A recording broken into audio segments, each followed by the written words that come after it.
لوگ کہتے ہیں بھائی ان کو تو خود نہیں اپنے دعوے پر یقین ہے, یہ تو خود کنفیوژن کا شکار ہیں, تو ہمیں کیا سمجھائیں گے. تو اس لیے ابراہیم علیہ السلام نے کہا میں جو آپ کے سامنے دعویٰ کر رہا ہوں نا کہ یہ بت کچھ نہیں کر سکتے, تو میرے پاس اس کے بارے میں علم آ چکا ہے اللہ کی طرف سے, یعنی اللہ کی طرف سے مجھے جو ہے صحیح ہدایت دے دی گئی ہے, تو میں کانفیڈنٹلی یہ بات کر رہا ہوں. معلوم یاتی کا یہ علم آپ کے پاس نہیں ہے, آپ کلچر کو فالو کر رہے ہیں. فاتبعنی, لہذا آپ مجھے فالو کریں, کلچر کو فالو نہ کریں. اہدی کا صراطا سویا, میں آپ کو سیدھا راستہ دکھاؤں گا, گائیڈنس کروں گا. کلچر آپ کو گمراہی کی طرف لے کے جائے گا.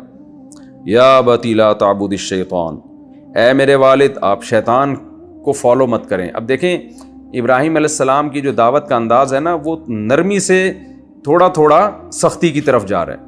سختی تو انہوں نے بالکل نہیں کی اپنے والد کے سامنے, لیکن اس میں شدت نرمی سے پیدا ہو رہی ہے. شروع میں کیا کہا کہ یہ کچھ بھی نہیں کر سکتے, شیطان کی بات نہیں کی کہ آپ شیطان کو فالو کر رہے ہیں, لیکن اس کے بعد کیا کہا کہ میں جو بات کر رہا ہوں وہ دلیل کے ساتھ کر رہا ہوں. تیسرے نمبر پہ تھوڑی سی شدت اختیار کی, لا تعبد الشیطان, کہ آپ جو کچھ کر رہے ہیں نا یہ اصل میں شیطان کی اتباع ہے, تو آپ شیطان کی اتباع نہ کیجئے. ان الشیطان کان للرحمن عصیا, شیطان تو رحمان کا نافرمان ہے, تو وہ تو چاہے گا کہ لوگ بھی اللہ کے نافرمان بن جائیں. یا ابتی انی اخاف ان یمسک عذاب من الرحمن. اب ابراہیم علیہ السلام نے اپنی خیر خواہی کو اپنے والد کے سامنے ظاہر کیا کہ میں جو آپ کو بت پرستی آپ سے چھڑوا رہا ہوں اس میں میرا کوئی ذاتی مفاد نہیں ہے, کوئی لالچ نہیں ہے, میں آپ کی خیر خواہی میں یہ کام کر رہا ہوں. کیونکہ بیٹے کو باپ سے محبت ہوتی ہے, بیٹا چاہتا ہے کہ باپ مصیبت سے بچ جائے, تو میں بھی چاہتا ہوں کہ آپ کسی مصیبت سے بچ جائیں, تو میں اپنے اولاد ہونے کا حق ادا کر رہا ہوں. تو کوئی میرا مقصد کوئی دنیا کی لالچ یا آپ کو نقصان پہنچانا نہیں ہے کہ کلچر کی مخالفت کروا کے آپ کو میں نقصان پہنچاؤں. لہذا فرمانے لگے انی اخاف ان یمسک عذاب من الرحمن, مجھے ڈر ہے کہ آپ کو رحمان کی طرف سے عذاب نہ پہنچ جائے. فتکون للشیطان ولیا, تو آپ ہو جائیں گے شیطان کے دوست, پھر شیطان ہی کے ساتھ کہیں یعنی حشر نہ ہو جائے آپ کا. تو یہ لفظ تو ابراہیم علیہ السلام نے صراحتاً نہیں کہا کہ آپ کا شیطان کے ساتھ حشر نہ ہو جائے, مطلب یہ سارے پیغامات اس میں چھپے ہوئے ہیں. تو ادب کا خیال کر رہے ہیں, بالکل واضح لفظوں میں والد کو دھمکیاں نہیں دے رہے. قال اراغب انت عن آلہتی یا ابراہیم, ابراہیم علیہ السلام کے والد نے کہا کہ اے ابراہیم کیا تو مجھے میرے معبودوں سے دور کر رہا ہے, کیا تو میرے معبودوں سے اعراض کر رہا ہے. یعنی والد کو صرف اس پر اشکال نہیں تھا کہ مجھے کیوں توحید کی دعوت دے رہا ہے, بلکہ والد صاحب کو تو اس پر بھی اشکال تھا کہ خود کیوں بتوں کی عبادت نہیں کر رہے. یعنی ابراہیم علیہ السلام تو ایک انتہا کی طرف گئے ہوئے ہیں نا کہ میں تو چھوڑ رہا ہوں, میں نے تو چھوڑ دیے بتوں کو, آپ کو بھی چھوڑنا ہے. اور ابا دوسری انتہا کی طرف گئے ہوئے ہیں کہ میرا چھوڑنے کو تو چھوڑو, تم میرے معبودوں سے کیسے اعراض کر کے بیٹھے ہو, تمہیں تو میرے ان معبودوں کی عبادت کرنی پڑے گی.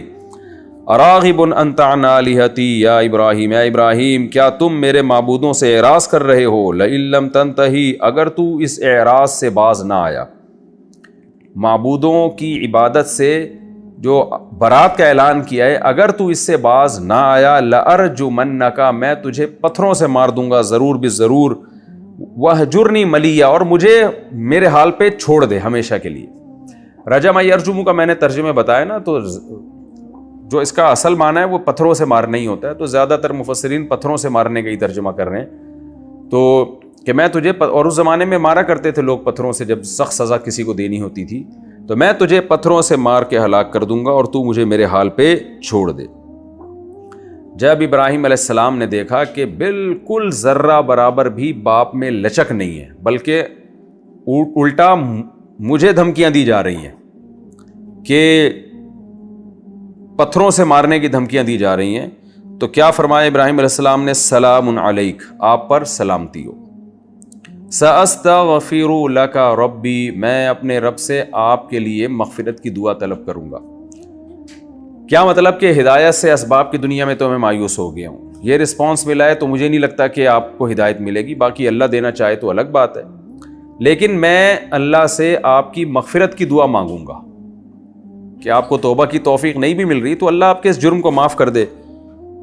انہ کان بی حفیہ, وہ میرا رب میرے ساتھ مہربان ہے. یہ اس اشکال کا جواب دیا کہ ابھی تو کہہ رہے تھے کہ شیطان اللہ کی طرف سے عذاب آ سکتا ہے آپ کے اوپر اور آپ بتوں کی عبادت کر کے گمراہی کی طرف جا رہے ہیں. اب آپ کہہ رہے ہیں کہ میں آپ کے لیے دعا کروں گا تو اللہ امید مغفرت کر دے. تو اللہ پھر اس کا مطلب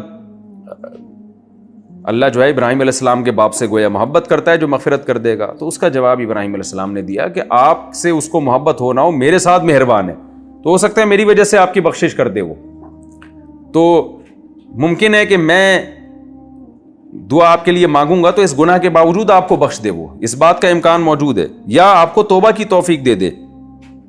وَأَعْتَزِلُكُمْ اور رہا مسئلہ یہ کہ آپ نے جو مجھے رجم کی دھمکی دی کہ پتھروں سے ہلاک کر دیں گے آپ, تو میں مایوس ہو گیا ہوں, اب میرا یہاں رہنے کا فائدہ نہیں ہے.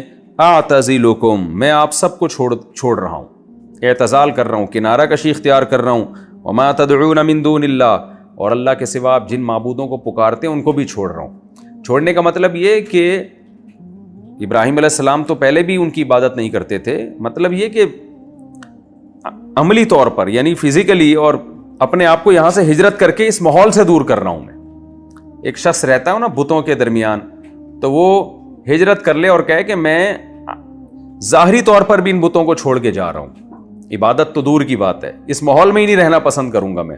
تو ابراہیم علیہ السلام نے یہ کہا کہ میں آپ اللہ کے سوا جن کو پکارتے ہیں ان کو عملی طور پر بھی چھوڑ رہا ہوں, یعنی عبادت تو ویسے ہی چھوڑی ہوئی تھی لیکن ظاہری طور پر بھی چھوڑ رہا ہوں میں. وَأَدْعُو رَبِّي اور میں اپنے رب کو پکاروں گا, میں صرف نماز دعاؤں میں اس رب کو پکاروں گا. عَسَىٰ اللَّهَ أَكُونَ بِدُعَاءِ رَبِّي شَقِيًّا مجھے اللہ سے امید ہے کہ میں اللہ کی پکار سے نامراد نہیں ہوں گا. یعنی آپ لوگ تو نامراد ہو, آپ ان بتوں کو ساری زندگی بھی پکارتے رہو, کچھ بھی حاصل ہونے والا نہیں ہے, لیکن میں ان کو چھوڑ کر جس خدا کی طرف جا رہا ہوں اس سے مجھے امیدیں ہیں کہ میں اس کی پکار پہ نامراد نہیں ہوں گا.